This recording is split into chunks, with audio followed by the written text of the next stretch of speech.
কেএলের মধ্যেই যে এত সুন্দর একটা পার্ক আছে, নিজের চোখে না দেখলে বিশ্বাস করাই যায় না। একদম ছবির মতো সুন্দর পার্কটা। হ্যালো এভরিওয়ান, আমার চ্যানেলে নতুন আরও একটা ব্লগ ভিডিও দেখার জন্য সবাইকে ওয়েলকাম জানাচ্ছি।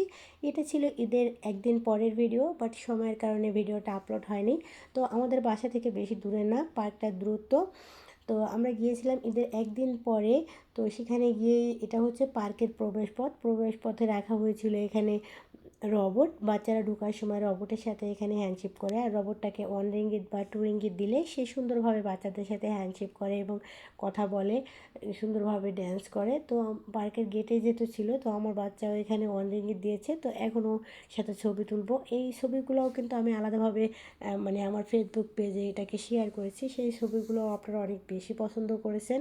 তবে আমার বাচ্চা কিন্তু একটু ভয় ভয় পাচ্ছিল রবটের সাথে ছবি তুলতে, কিন্তু আমরা বলতেছিলাম না, ভয় নেই। তো এভাবেই কিন্তু কিন্তু মালয়েশিয়ানদের বাচ্চারা অনেক বেশি স্ট্রং থাকে, ওরা একদমই ভয় পায় না। তো ও এখন কিছু ছবি তুলে নিচ্ছে। আর এই পাশটাতে মানে বাম সাইডটাতে সাইকেল রাখা আছে, সাইকেল নিতে যাব আমরা এখন। তো ওই সাইডটা আর ভিডিও করব না, যেহেতু ক্যামেরাটা সবসময় বের করা একটু মানে ডিফিকাল্ট হয়ে যায়। তো আমরা একটা সাইকেল নিয়ে নিয়েছি আমার বাচ্চার জন্য, যেহেতু ও বাসাতে সাইকেল চালাতে পারে। তো সেই হিসেবে 20 রিঙ্গিত দিয়ে আপনারা একটা সাইকেল নিতে পারবেন। এখানে এখানে যারা আছেন গেটে সাইকেল রাখা থাকে, সবাই এখান থেকে সাইকেল ভাড়া করতে পারবেন। 3 জনের জন্য নেওয়া সাইকেল আছে, একজনের জন্য আছে, বাচ্চাদের জন্য আছে, সব রকমের সাইকেল আছে। তো সাইকেল নিয়ে আমরা একদম পার্কের ভিতরে চলে এসেছি। এই পার্কটা যে এত বড়, আসলে হেঁটে শেষ করা পসিবল হয় না। ও সাইকেল চালাতে চালাতে একটা সময় টায়ার্ড হয়ে গিয়েছিল। তো দুই সাইডে গাছ সুন্দরভাবে, মানে আমি এখানে সব সাইডটাই অনেক সুন্দর লেগেছে। আর এটা হচ্ছে পার্কের ভিতরে লেক। লেকের উপর দিয়ে ওরা আবার ব্রিজ করে দিয়েছে এক সাইডটা থেকে আরেক সাইডে যাওয়ার জন্য।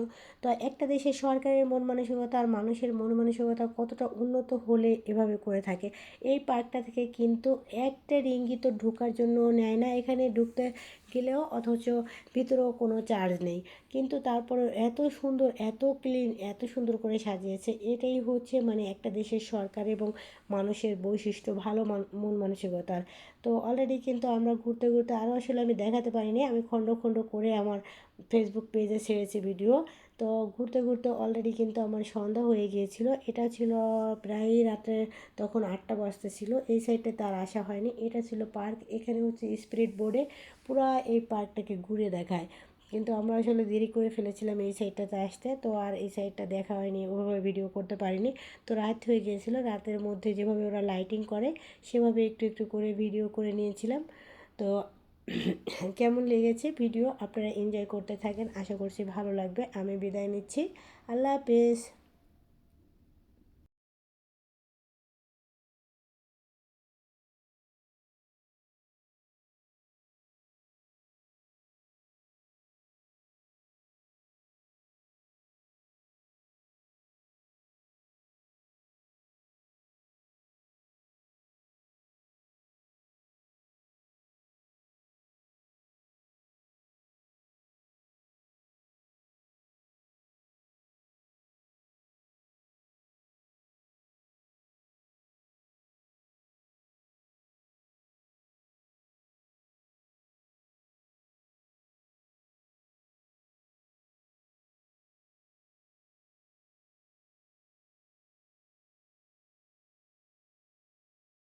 আল্লাহ হাফেজ।